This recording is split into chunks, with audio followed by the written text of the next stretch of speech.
사장님이 청소하는 걸 보셔야 되는데 이거 오늘 보물 주시는 거 아닌가? 어이, 조용히 하소. 사장님 혜민이 놀아요 아셨죠? 사장님 형 말 안 들어줘. 혜민이 청소 안 한대. 너 일하는 거기서 뭐하니? 물때 청소하고 있었습니다. 사장님 저 빨리 나와서 일해. 저 잘하고 있죠? 윤성이가 일 더 열심히 하네. 그죠? 사장님 이따 아시죠? 맞다 우리 보물 있었구나.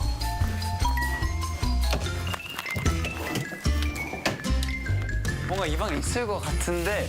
화장실에 있는 거 아니야 막? 아니야, 화장실에 갔을 거. 아, 내가 본 이 방엔 없어. 우와! 아, 왜? 아? 우와! 아, 왜? 아? 우와! 아, 왜? 아? 이거 맞죠? 짜잔. 역시 열심히 이렇게 일하는 자에겐 복이 오는 거예요, 여러분. 알겠죠?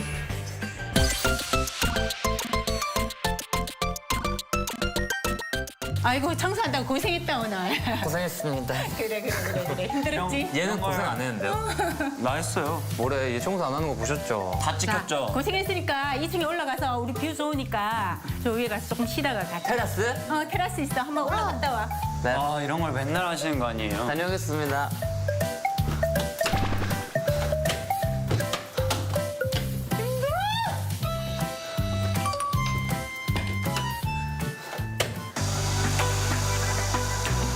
와우. 야, 여기 신발 안 신는 데서 너무 좋다. 와, 와. 파리 잡아라. 와. 근데 여기 되게 진짜 그냥 마을 같아요. 그러니까 한옥마을 같아. 너무 좋아. 잘 꾸며놨다. 야, 상공기가 너무 좋아. 오. 야! 이런 거 해줘야 되는 거 아니야? 민폐. 아 오늘 고생했어요. 더운 날씨에. 감사합니다. 오늘 열심히 잘하고 네. 한 사람한테 제가 보물을 드릴 거예요. 한 사람한테. 저 일 열심히 하지 않았어요? 내가 양심상 말을 못하겠어. 아끼네, 막 근데 뭐 튀기고. 형은 보물을 이미 하나 찾았어요. 찾았어요? 네. 이미 하나 근데 있고. 제가 직접 찾은 거고. 0대 1이니까 이거 그럼 어필하는 것 따라 달라질 수 있다니까. 부탁드리겠습니다. 사장님. 눈 감아보세요. 손 내밀고. 눈 떠보세요. 너 뭐야? 너 청소도 열심히 안 해놓고 너 뭐야? 사장님 이게 어떻게 된 거죠? 어떤 사유였죠?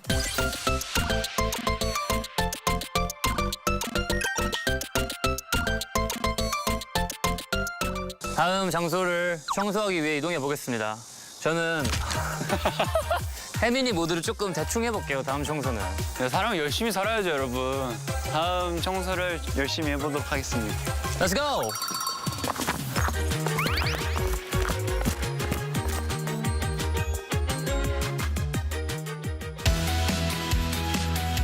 전 토마토 안 좋아하는데 저 뭐예요? 맞지. 딱 그때쯤? 또 마침.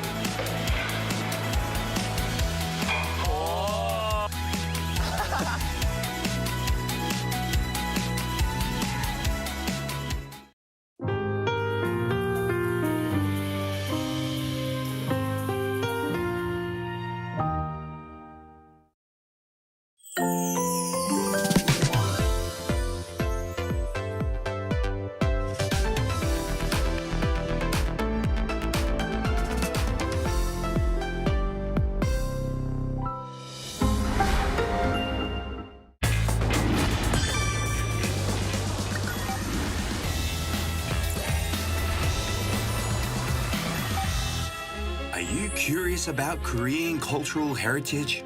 If you are a fan of Korean culture and history, listen up. Korean cultural heritage is based on a 5,000-year history. The whole country is like a massive museum because it possesses such diverse cultural properties. Let's not wait any longer and take a look. First, for beginners. For those who are not familiar with Korea, let's start with the world-famous list. You can see how Korea's beautiful traditional patterns and historical features have been preserved. And don't forget to experience Korea's intangible cultural heritage. From Gangang-sule to Talchum, there's just so many exciting cultural heritages to experience. These are for intermediate level tourists. to have already visited Korea and its famous attractions. You might even be standing in a World Heritage Site right now. How about searching for intangible cultural heritage that you can experience? 한소리, 제주 해녀 diving, 김장. Make some unforgettable memories while having fun. Last but not least, the advanced level. It's the memory of the World Register. Korea possesses an extensive documentary heritage. Korea is serious about documentation and preservation. A tour of Korean cultural heritage will become a legacy of your own. Why not make your own Korean cultural heritage travel itinerary? Isn't it fascinating?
The Korean wave is drawing more fans from all over the world. Local consumer prices continue to hover at the 2% since rate in April. Turning to robots to allow the visually impaired the chance to better indulge in cultural experiences. Like the number of hybrid cars are registered in South Korea has surpassed 2 million with this locally developed Yuri rocket.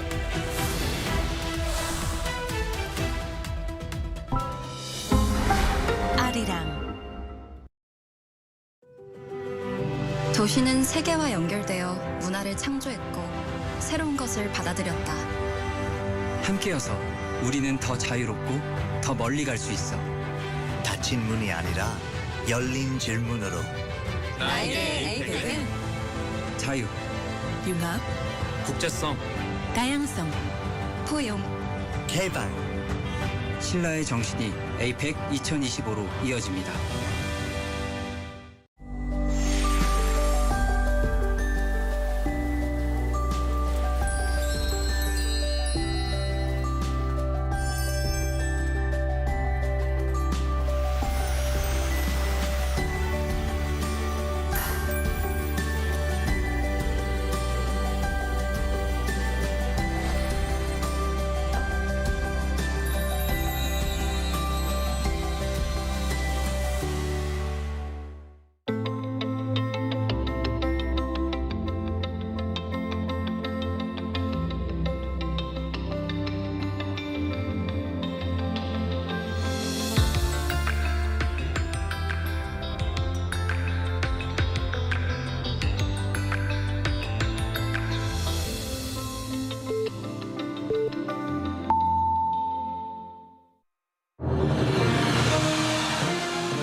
Hello and welcome to our morning edition of Arirang News. We begin with these stories making the headlines at this hour. Trade tensions between the United States and China are flaring up again, as Trump announced that his administration is considering cutting cooking oil-related business ties with China as part of potential retaliation for Beijing's refusal to buy American soybeans. The International Monetary Fund raised its growth outlook for South Korea and the global economy, but still warned of uncertainties from tariff risks and rising tensions between Washington and Beijing. South Korea plans to send a joint governmental response team to Cambodia today, following the recent death of a Korean college student who was tortured by an organized crime gang. Around 80 more Koreans in Cambodia remain missing, or their safety has yet to be confirmed. We begin this morning with escalating trade tensions between Washington and Beijing. U.S. President Donald Trump now says his administration is considering cutting cooking oil-related trade ties with China as part of Washington's retaliation for Beijing's refusal to buy American soybeans.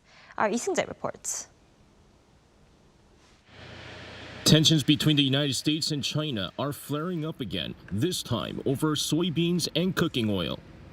U.S. President Donald Trump announced Tuesday that his administration is considering cutting cooking oil-related business ties with China as part of potential retaliation for Beijing's refusal to buy American soybeans. He described China's move as an economically hostile act and indicated that the U.S. could easily produce cooking oil domestically, making imports unnecessary. China has long been the biggest buyer of U.S. soybeans, purchasing around 27 million metric tons, worth nearly $12.8 billion in 2024. But since May, Beijing has not bought a single soybean from the United States, marking a sharp break that comes amid a broader trade standoff. Later at the White House, Trump addressed the U.S.-China relationship more broadly. He said Washington must be cautious in its dealings with Beijing, noting that while the relationship with Chinese leadership remains stable overall, China has a tendency to push boundaries, and the U.S. will not allow itself to be taken advantage of. Meanwhile, U.S. Trade Representative Jamieson Greer said the timing of the additional 100% tariffs on Chinese exports, set to take effect by November 1st or earlier, will ultimately depend on Beijing's actions. He explained that officials from both sides met for staff-level talks in Washington this week, and that there's still a possibility of working through disagreements, particularly over China's restrictions on critical minerals. Greer emphasized that the U.S. will not accept a system where China tries to control global high-tech supply chains. With soybeans, cooking oil, and critical minerals all on the table, both Washington and Beijing are under pressure to find a way to ease tensions before the next round of tariffs hits next month. Lee Seung-jae, Arirang News. And amid rising tensions, China has announced sanctions targeting 5 U.S. subsidiaries of South Korean shipbuilder Hanwha Ocean, accusing them of cooperating with American efforts to impose punitive measures on Chinese vessels. The move bans Chinese organizations and individuals from conducting business with the subsidiaries and comes amid rising tensions in global shipping and shipbuilding, including new port fees imposed by both the U.S. and China. In response, South Korea's presidential office said on Tuesday that it's communicating and responding through Korea-China trade channels, and that the immediate impact appears limited, while the effect on U.S.-Korea shipbuilding cooperation will be assessed comprehensively. And Finance Minister Koo has departed for the United States to attend the G20 finance ministers and central bank governors meetings. He will be in Washington, D.C. from October 15th to 18th, taking part in a series of economic discussions. Koo is also considering coordinating a separate meeting with U.S. Treasury Secretary Scott Bessent. If the meeting is held, the two are expected to discuss potential measures, including an unlimited currency swap and broader Korea-U.S. trade cooperation. Meanwhile, the International Monetary Fund has raised South Korea's growth outlook, but warns that escalating trade tariff tensions and global uncertainties could slow the recovery. Our Moon Hee-yeon has the details. The International Monetary Fund has raised its forecast for South Korea's economic growth amid pressure on Seoul to wrap up trade negotiations in Washington. In its latest economic outlook, the IMF now expects the economy to grow by 0.9% in 2025, 0.1 percentage points higher than its July projection. This is in line with forecasts from domestic institutions such as the Bank of Korea, but lower than that of the OECD's. South Korea's forecast for 2026 was maintained at 1.8%, with the country's finance ministry stating that this projection is interpreted to mean that economic growth will return to its normal trajectory next year. The IMF, however, warns that escalating tariff conflicts could hurt South Korea's export-driven sectors, particularly automobiles, and weigh on overall growth if trade tensions intensify again. Globally, the IMF raised its growth outlook to 3.2% for this year, up 0.2 percentage points from July, citing stronger than expected resilience in major economies. The US economy is now projected to grow by 2% this year and 2.1% next year, while China's growth is expected to slow from 4.8% to 4.2%. The financial institution said the impact of US tariff policies was smaller than initially feared, thanks to preemptive supply chain adjustments and new trade arrangements. But it cautioned that rising tensions between Washington and Beijing could once again weigh heavily on global growth. This is more of a downside risk in a sense. This is what we have to think about what could happen if negative trade measures were implemented, if some restrictions on exports of critical materials were implemented. It illustrates the potential for the global economy to take a turn for the worse if trade tensions become more elevated.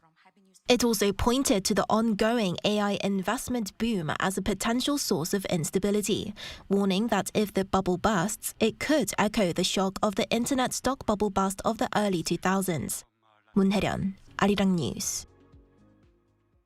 So trade tensions between the United States and China have been escalating, and although Washington is trying to ease tensions, it appears to be affecting the global economy as well as Korea's local currency. For more on this, we're joined today by Shin Myung-gyu, Associate Professor of Economics at Yonsei University. Professor Shim, thanks for joining us this morning. Thank you for having me. So the IMF now warns that the global economy is showing signs of strain amid tariff risks and trade tensions, and it also expected the Korean economy to grow by 0.8%. What's your take on this? Yeah, overall, the new IMF estimate is slightly adjusted upward, which is basically almost identical to the previous one, which makes sense to me. In particular, the expected growth rate on the Korean economy has slightly increased by only about 0.1 percentage point higher than before. I basically agree with the warning that the uncertainty about tariff and trade can drag down the global economy. We even observed for the last several days that the US president changed his stand towards the trade tension with China, which further escalated trade uncertainty, which it has stayed at the historically high level since the early 2025. And also the heightened policy uncertainty in the US with the government shutdown and political pressure on the Fed can be another factor that seems to be a downside risk ahead of the global economy. In terms of Korea, which is a small open economy that really relies on the state of the global economy, I also agree with the IMF that the growth rate would not be higher than 1%, given all the constraints such as tariff uncertainty and the political uncertainty that it faces. Right, and because of that trade tension, the Korean won is at its weakest level against the dollar in around 5 months. Are trade tensions between the U.S. and China the main reason behind this, and do you expect this trend to continue? Yes, I expect that such a trend with low-valued Korean won would be somewhat continued for a while. First of all, uncertainty about the trade and the policy does not seem to become lower very soon. I, together with my co-author, found that when there is an increase in uncertainty, regardless of the uncertainty measure that is used for the analysis, tends to lower the value of Korean won. And given that the Korean economy faces different types of heightened uncertainty, I guess the rally would continue.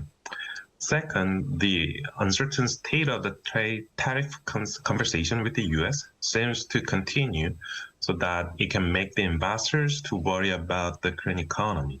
Because the Korean economy, as I pointed out earlier, heavily depends on the trade, losing the competitiveness in the U.S. market due to higher tariff rate makes people to lower their expectations on the future path of the Korean economy, and this makes the Korean won to be less attractive.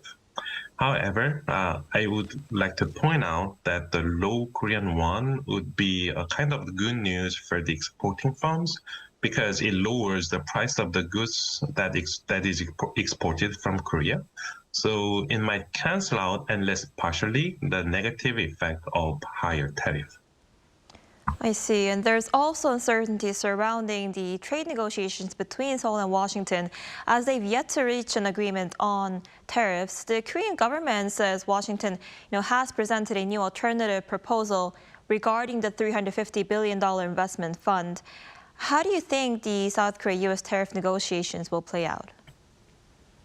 Why I really hope the trade deal to be made very soon, but I'm not so sure if it can close very soon. This is because the U.S. government does not keep its consistency when finishing the trade deals with other countries. And this problem does not seem to apply to Korea alone. We see the same situation constantly pops up between the trade deal with the U.S., between the U.S. and Japan, EU, and China. I particularly think that the government needs to smartly argue that the Korean government should consider the usual Koreans' opinions seriously because the recent events from the U.S., such as deportation of the Korean workers, put pressures on the Korean government not to yield too much during the trade deals. I see. And Professor Shin, before I let you go, Samsung Electronics posted its biggest profit in 3 years yesterday, with third quarter operating profit exceeding market expectations. And it was actually up more than 30% compared to the year before. What's behind this, and will the booming trend in semiconductor industry continue for the time being? The most important factor behind such good news for Samsung Electronics seems to be the DS part.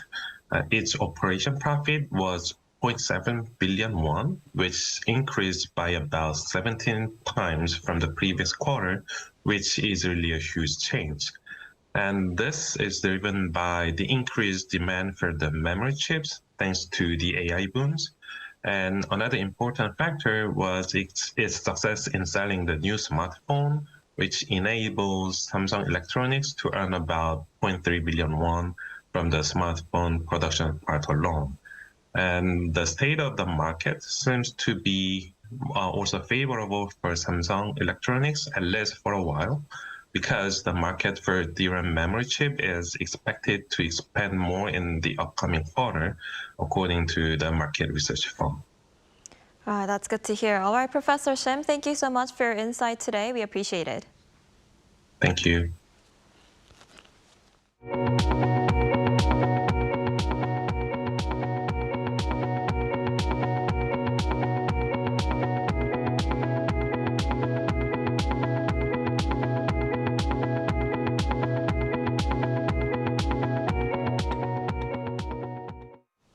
As the Korean government continues to step up efforts to tackle crimes targeting Koreans in Cambodia, President Lee Jae-myung called for tighter travel restrictions and swift coordination with the local authorities there.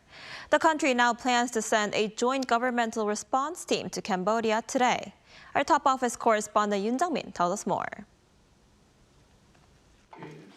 With growing calls to tackle a recent crime surge in Cambodia targeting Koreans, President Lee Jae-myung began the weekly cabinet meeting by urging the prompt return of kidnapped Koreans who had been caught up in job scams. 국민의 생명과 안전을 지키는 것이 정부의 가장 큰 책임입니다. 지금은 다른 무엇보다 피해자들을 보호하고 또 사건 연루자들을 국내로 신속하게 송환해야 됩니다. He called for the need to speed up establishing a coordination system with the Cambodian authorities, strengthening travel restrictions for areas of concern, and securing a sufficient budget for consular services. 가용 자원을 총동원해서 신속하게, 정확하게, 확실하게 대응해 주시기 바랍니다. This follows an increase in reported kidnappings of Koreans by criminal rings in Cambodia through job scams, often related to voice phishing and the recent torture death of a Korean college student by a local organized crime gang. The second vice foreign minister will lead a joint governmental response team and will be sent to Cambodia on the 15th. Also, an international cooperative body will be launched to carry out a joint police operation on the kidnapping and confinement of our people. On the economy, President Lee urged that all hands should be on deck in the face of intensifying global trade conflict, stressing the need for gaining a technological edge and diversifying export markets. He also called for strict measures to straighten out distortions in the domestic real estate market caused by disinformation. Yoon Jung-min, Arirang News. Now shifting gears to sports, the South Korean men's national football team bounced back from a heavy defeat to Brazil with a 2-0 win over Paraguay in a friendly in Seoul on Tuesday. In the match at the Seoul World Cup Stadium, Ji-sung opened the scoring after 15 minutes, marking his first international start with a goal. Substitute Oh Hyun-gyu sealed the victory in the 75th minute with his fourth goal in 6 international contests. The win came just days after a 5-0 loss to Brazil. Head coach Hong Myung-bo responded by shaking up his lineup, making 8 changes to the starting 11.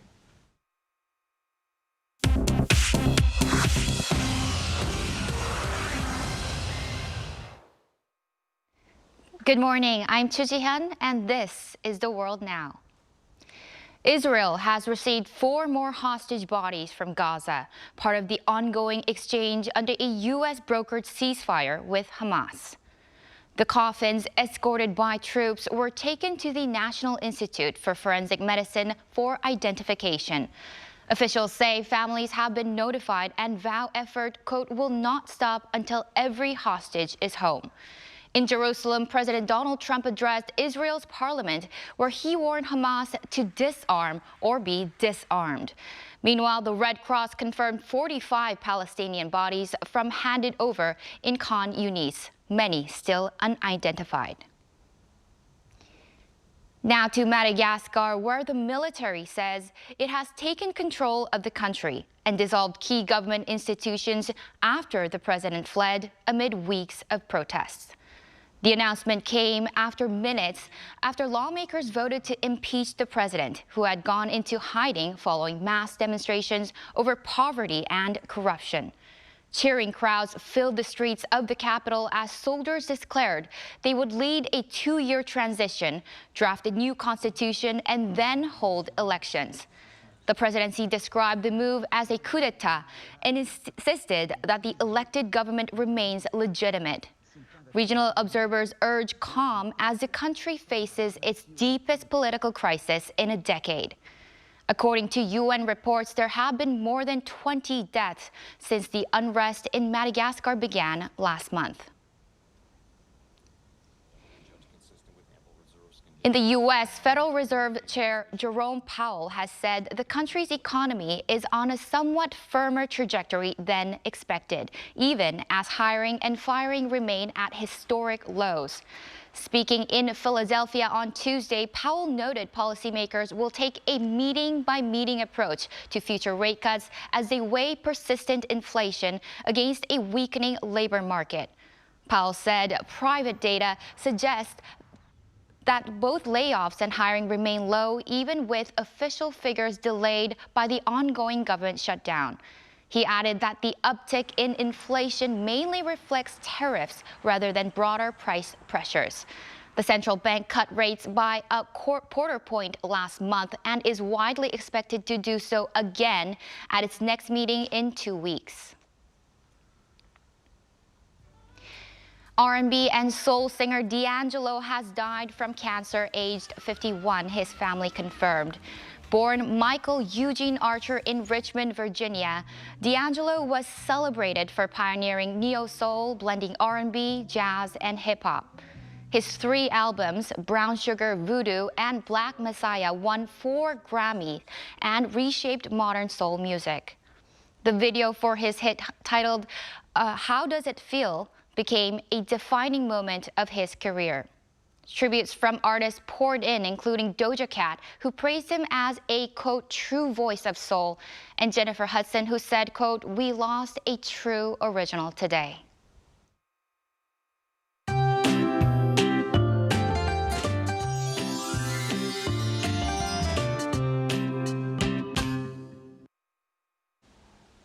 Get ready for more wet weather as precipitation will gradually spread across most of the country starting this afternoon. Rain that started over the eastern part of Gangwon-do, Jeollanam-do, and Jeju this morning is expanding to southern regions this afternoon, and by tonight they will reach the Seoul metropolitan area. And until tomorrow, east of Gangwon-do and Gyeongsang-do provinces could see up to 60 millimeters of showers. The capital area could get 10 to 40 millimeters. Meanwhile, a short burst of heavy rain about 20 millimeters per hour could pound down in southern parts of Korea. And this afternoon, daily highs will be 2 to 5 degrees higher than yesterday, getting up to 23 degrees Celsius here in the capital and Daegu. Busan will be topping out at 25 degrees.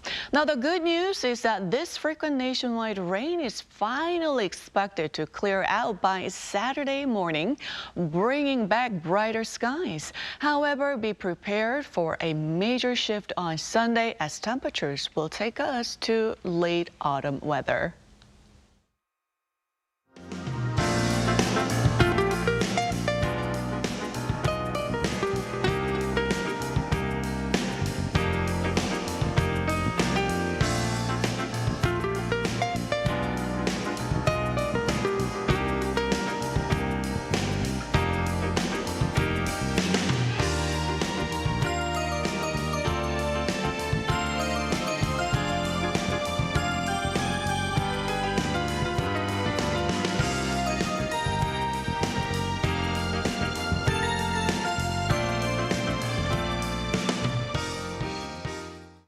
Now that is all we have for this morning. Arirang News will be back at noon Korea time. Thanks for watching.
저는 만 5살에 바이올린을 시작했는데요. 바이올린 소리를 워낙 좋아했어서 그 특유의 따뜻함과 약간 사람의 목소리 같은 목소리를 갖고 있거든요, 바이올린이.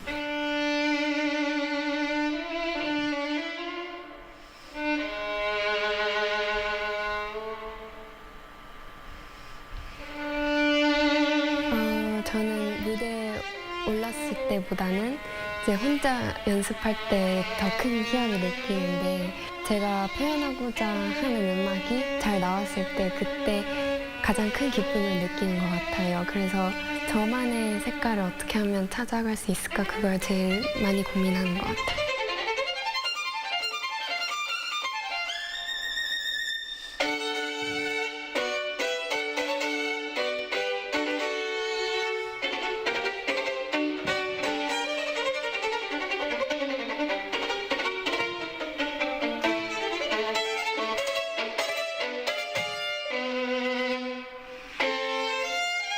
아무래도 연습을 할 때는 이제 생각과 고민을 많이 하는 반면에 무대에서 연주할 때는 정말 머릿속을 비우고 아무 생각도 안 하려고 하는 것 같아요.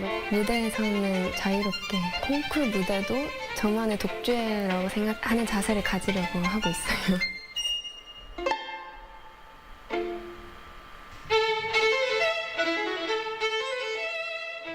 사실 바이올린과는 거의 제 인생의 대부분을 같이 해왔기 때문에 저를 힘들게 할 때도 많지만 제가 가장 사랑하고 아끼는 존재입니다.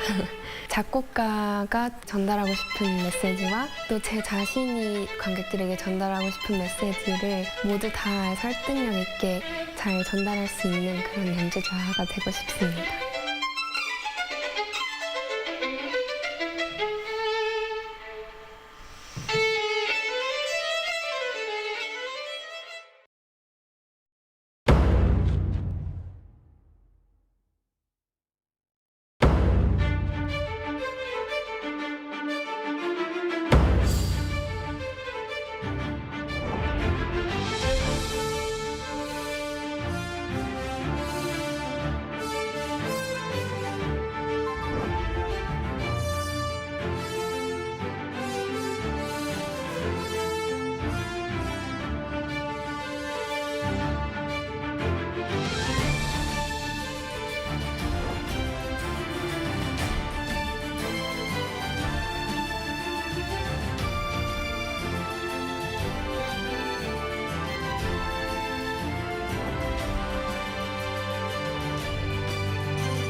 held its first debate over the weekend. The economy is expected to expand 2.5% this year. Boosting Korea's ties with its global partners on the sidelines of the Status UN summit.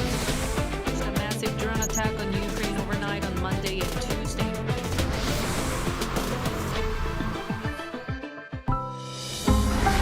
Arirang.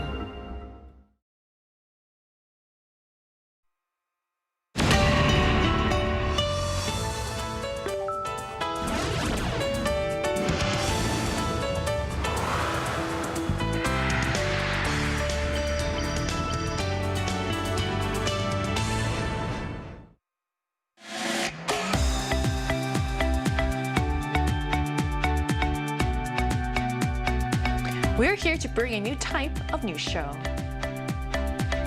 New insights, new style, and new topics every day.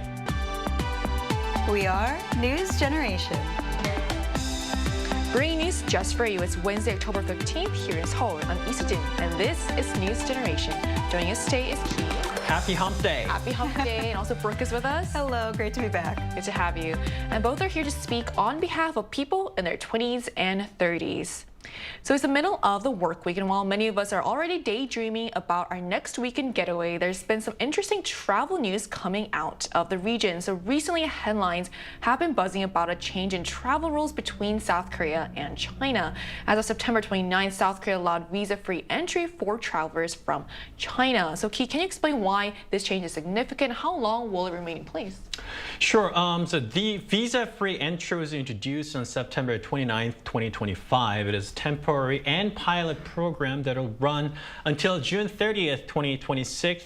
And under the scheme, Chinese nationals who join group tours organized by the designated travel agencies, group of 3 or more, can enter South Korea without a visa for up to 15 days.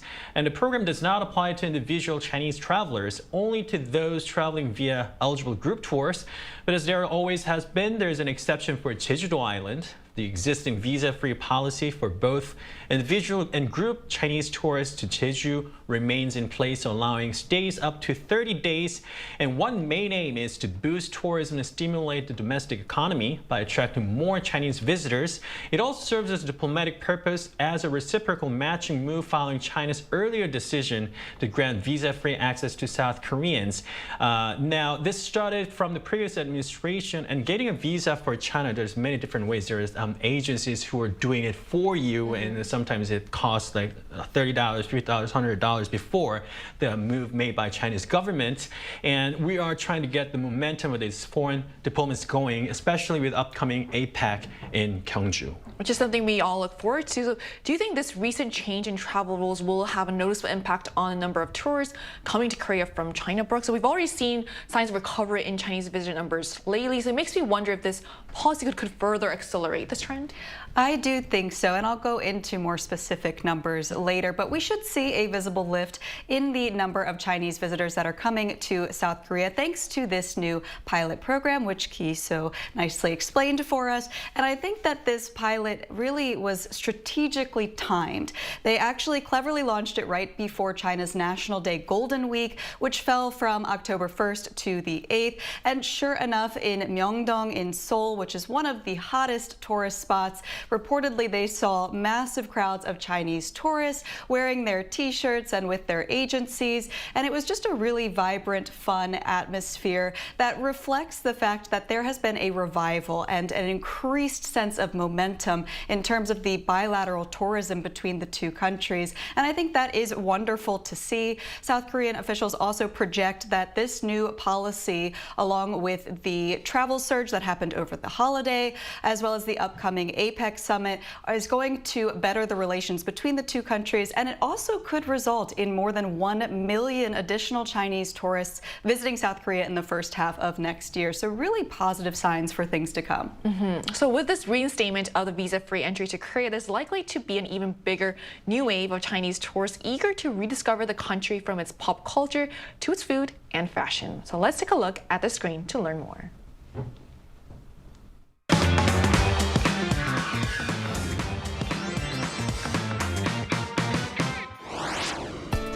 Visa-free entry, which allows foreign nationals from certain countries to enter another country for a limited time without first obtaining a visa, is a major convenience for tourists.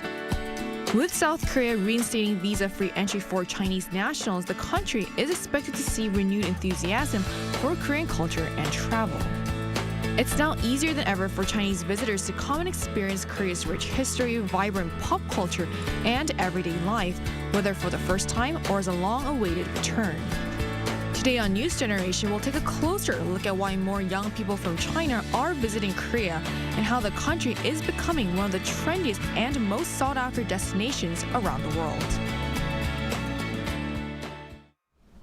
So as we just saw in the video, Korea is quickly becoming a top destination for Chinese tourists, with more young people eager to explore its culture, cuisine, and pop culture. The reinstatement of visa-free entry has made it easier than ever for them to visit, and we're already seeing signs of steady rebound in travel from China. And part of the steady increase seems to be come from what's being called 서울병, or Seoul syndrome, a term used to describe the feeling of missing Seoul so much it almost makes you heartsick. So it's a growing trend among young Chinese travelers who's falling in love with the city and its culture. So Ki, can you tell us what exactly this means and why so many young people are using this term to describe their feelings about Korea? Sure.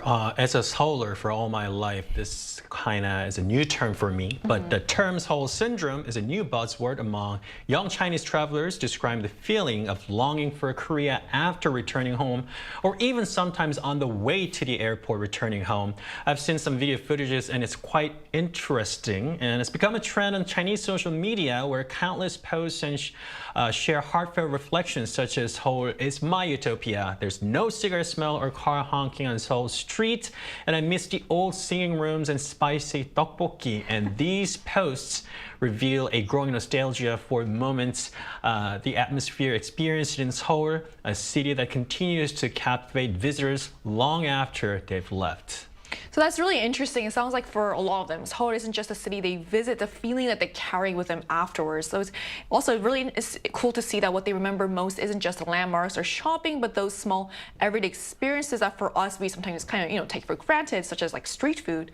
So Brooke, have you seen any other particular striking examples of this online? Yes, there have been some viral videos, including one young woman who was seen experiencing her Seolbyung, her Seoul homesickness on the subway on the way to Incheon International Airport because she was so sad. She didn't want to leave Korea. And, you know, as someone who has lived in Korea for almost 10 years now, I can really relate to this feeling.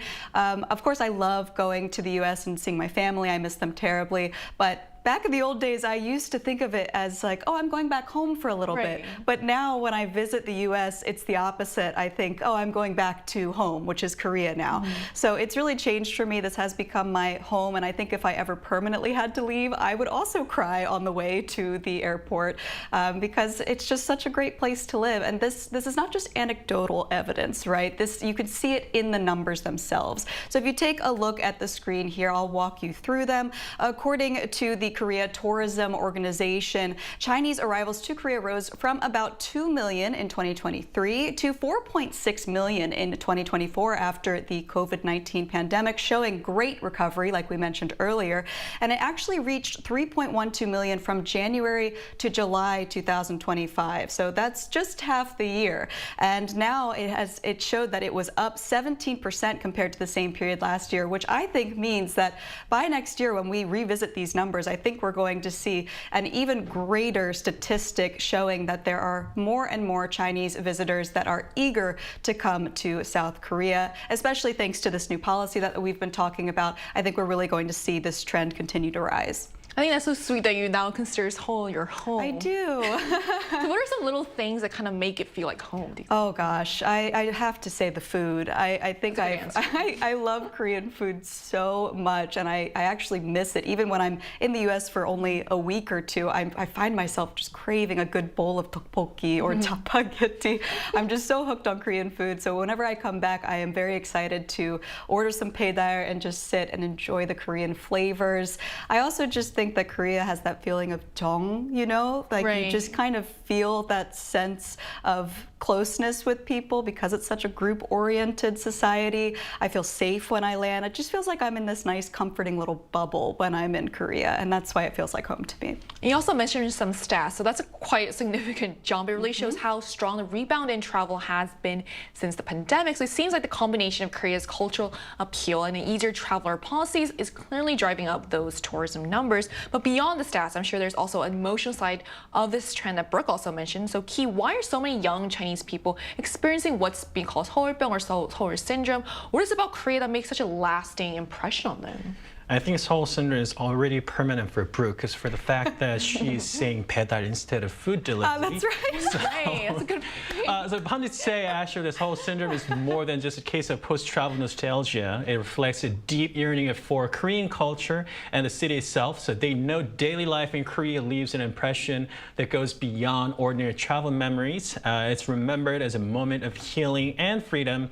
Many interpret this sentiment as the emotional realization of long-held expectations built through K-pops, K-dramas, and the entertainment shows they watch, a feeling that grew within their heart when those imagined scenes are finally experienced in their real lives on the street of Seoul. So basically, if I refer to it, what they saw on TVs or the phones and social media actually appeared before their eyes in their real life. The things that their stars in the TV show, actually what they've done on the street of Seoul, you know, they are experiencing it like they've become a star. So that's quite an experience, and you know, it's like their daily life. So it's quite a memory for them. And I can kind of relate to this. Like you said, like, I'm also from Seoul. I grew up in Seoul. But I remember when I went abroad, I was studying in the States. Like what I would do is I would log into Google Maps and I look at my town where I lived in. So I kind of understand that feeling of nostalgia, and it makes a lot of sense. And then it's really relatable.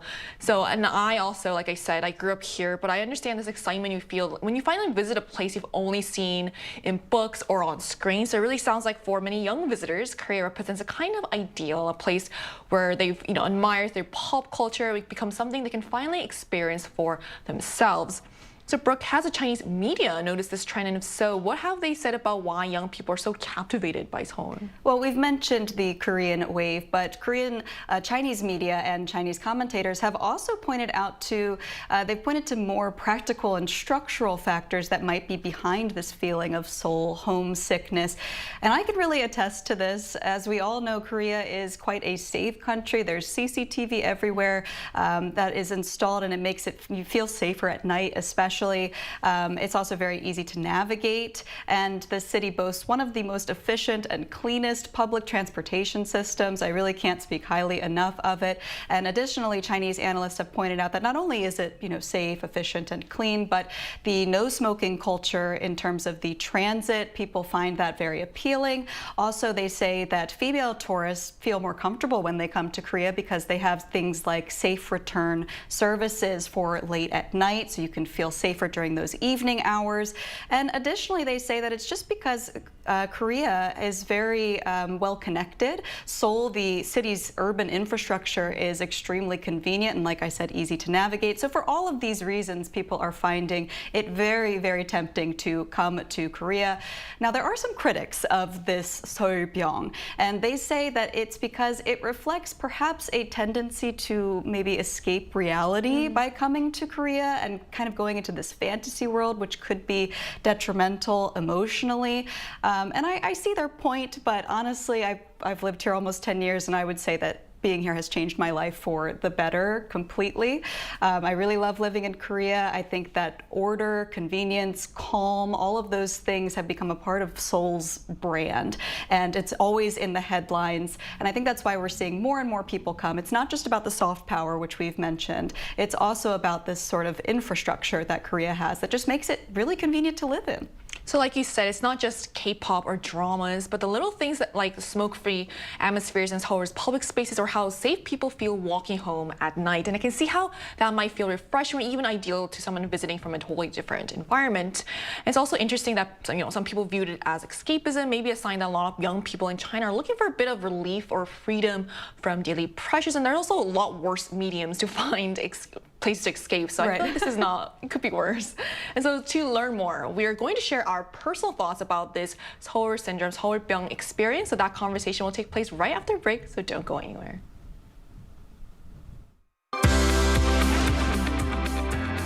NewsGen wants to hear from you. Go to YouTube and search out channel Arirang News. Click Posts and cast your vote in the poll. Make a new type of news with us.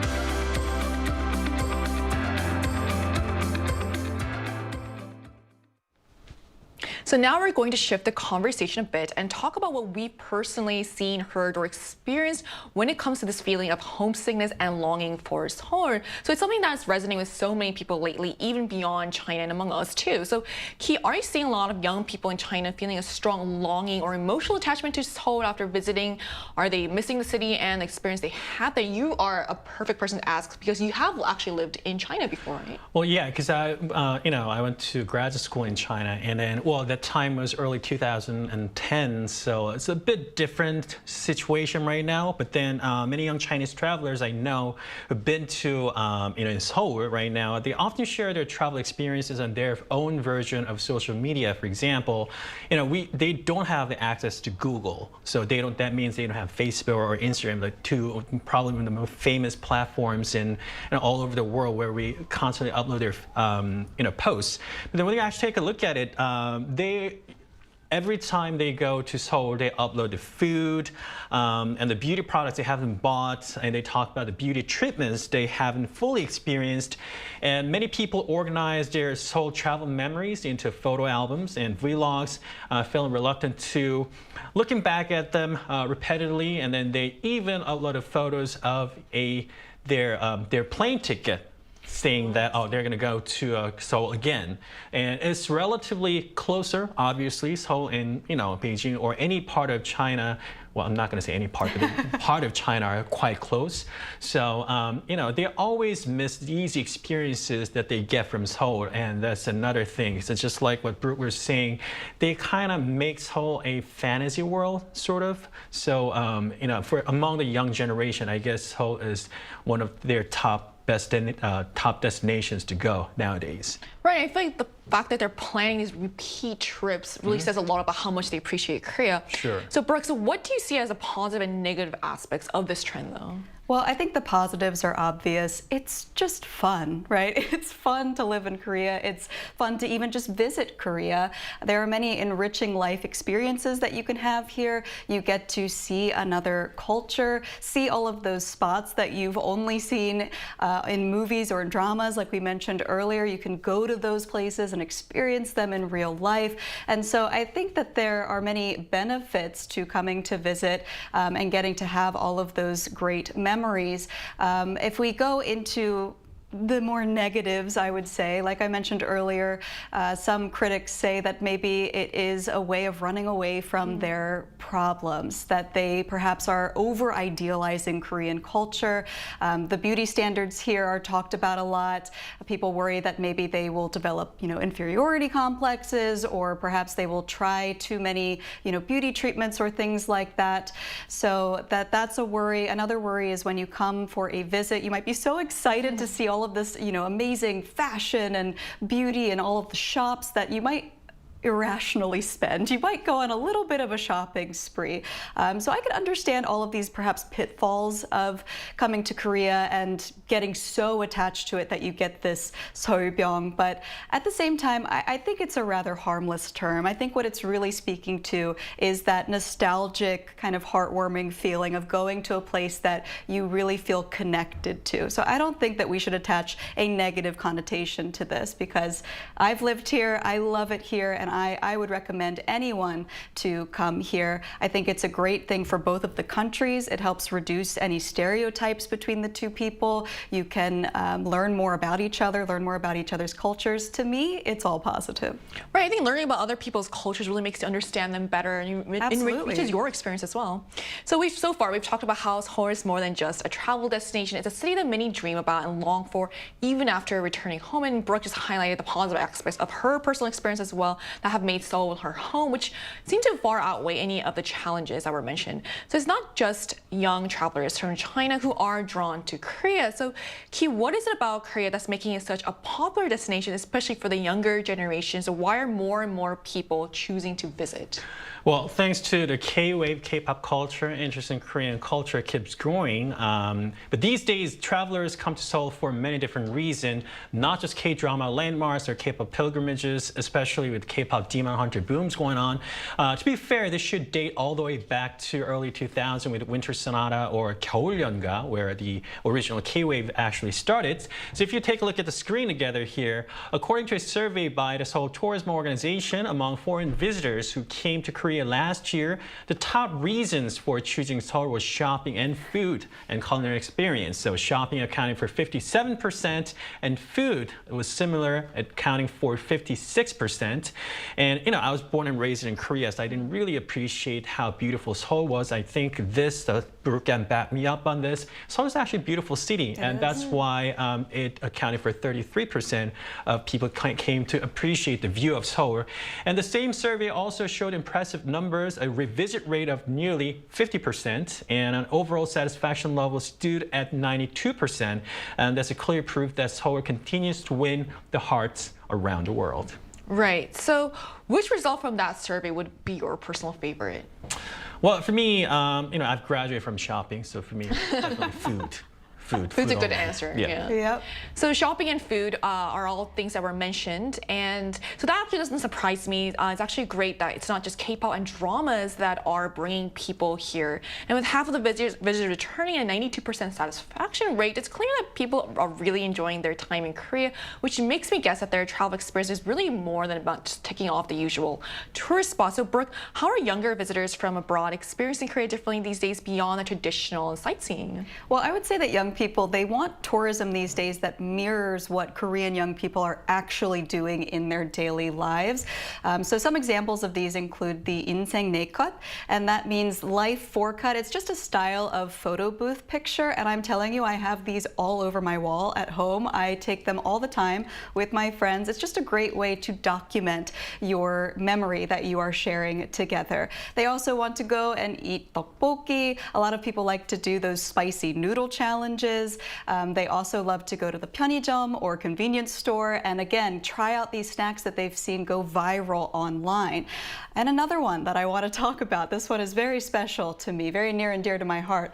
PC bongs have become much more popular lately amongst tourists.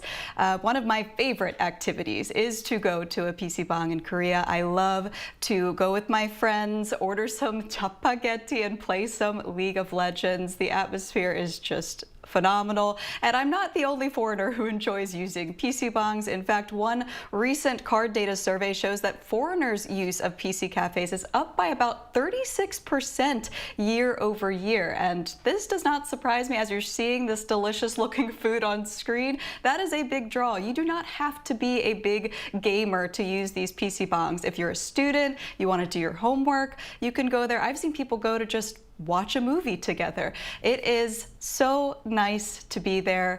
They have these ultra-fast connections, great setups, really nice equipment. The chairs are comfortable, and most importantly, these snacks and food. You can deliver them, order them right to your chair. It is so convenient. Most of these places are open 24 hours, so if you want to get one of the authentic Korean experiences, I would recommend going to the PC Bong. So it's really interesting to see how lifestyle experiences are taking center stage for young visitors, from snapping photo booth pictures to grabbing street food and exploring convenience stores. And the fact that PC bongs are seeing a jump in foreign visitors shows how even ordinary aspects of Korean culture are becoming attractions in their own right. So aside from the fun stuff like food and photo booths, is there anything else that visitors really notice about Korea? Well, many are amazed by how safe it feels, even for women walking alone in the street, and by the culture of honesty. You know, you go to see a cafe and you see, the phones and wallets unattended, and no one steals it. And then the delivery boxes that are, located in front of your doorsteps, and still nothing goes wrong. It's amazing. And recently, one district in Seoul started a hologram AI security service near a bus stop, and it's getting positive views. So that's one of the Korea's most remarkable and heartwarming qualities that a lot of foreigners see nowadays. Right. So from our conversation today, it's clear that there are so many things that people love about Korea. Like we've repeatedly said, it's not just about K-pop or K-dramas. There's also appreciation for the sense of comfort, safety, and everyday moments that make life here special. And to see what others find most nostalgic about Korea, we turned to the Arirang News YouTube channel and asked, what do you miss most about Korea while abroad? So let's see what they had to say. According to a poll, when asked about what makes them miss Korea the most, 40% said it's when they crave Korean food, while 37% mentioned moments when they worry about safety at night. Another 10% said it's when the internet feels slow, and 13% pointed to other reasons. So the results are actually so relatable: food, safety, and even the internet. It's funny but true. So once you've experienced those things in Korea, it's hard to not miss them when you're away. The convenience, the comfort, and the sense of security really stays with you. So to wrap up our discussion today, so keep bringing the conversation to you beyond the famous landmarks, are there any other personal recommendations that you have? Well, nowadays I would recommend you have 전어, which is a gizzard fish, or yellow-tailed fish, which is a 방어.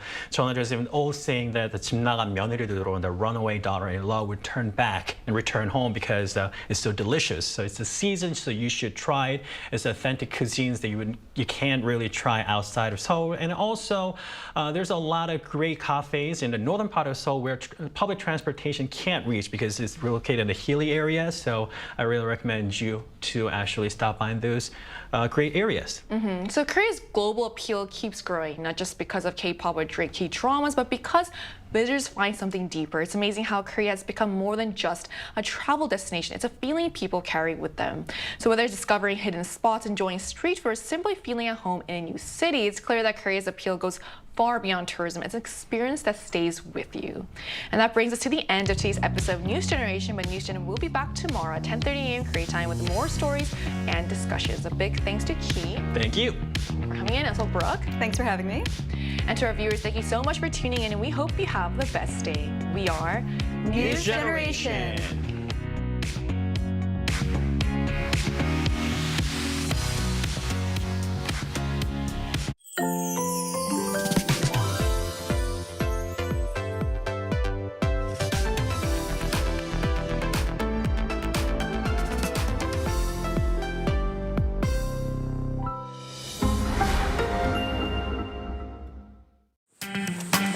갈까요?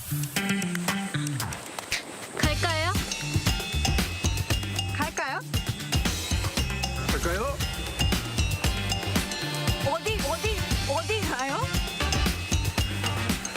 한글!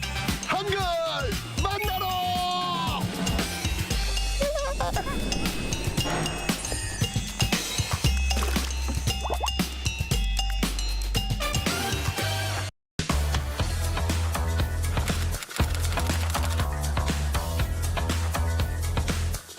Time to set the facts straight.